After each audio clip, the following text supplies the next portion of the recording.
The class is geared around what I would call old school photography. We use film, chemistry, the darkroom. Like a lot of the art classes in here, we talk about composition and the elements and principles of design, which will make you a better rounded photographer or artist. They have to think from the get-go 3 weeks out as they're shooting it. They don't have instant results or instant gratification as to whether or not that image is even there until they develop it, and then they have to go in and print it. And it's just, I don't know, I think a lot of kids in this day and age, after sitting in front of a computer most of the day, it's nice to actually do something where there's a process more than sitting in front of a monitor. You know, they're in the dark room, which is an interesting kind of little world in and of itself, and the kids usually seem to get pretty excited when they're in the dark room and they see the magic of photography when you put a white piece of paper into this tray of chemicals and boom, there's an image there.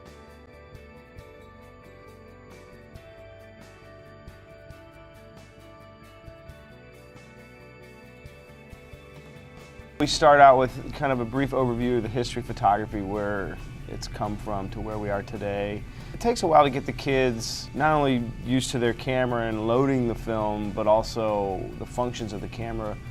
They're using it on manual settings, so they have complete control over the exposure, depth of field, motion, things like that. And then you also have to develop the film, so it's from the beginning of loading the camera, developing the film, getting in the darkroom, making a contact sheet, then making the prints, and all the things that go along with actually making an artistic print, which would be filtering and burning and dodging and other techniques that we might use in the darkroom that the layperson may not even have any idea that goes into making a print. They just see a print hanging up and they think that you push a button, and that's just not the case.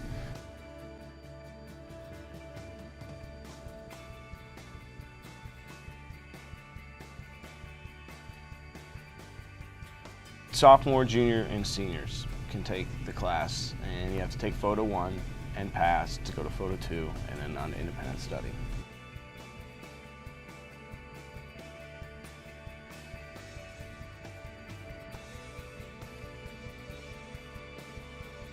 The only outside work you have to do is shoot a roll of film every 2 to 3 weeks.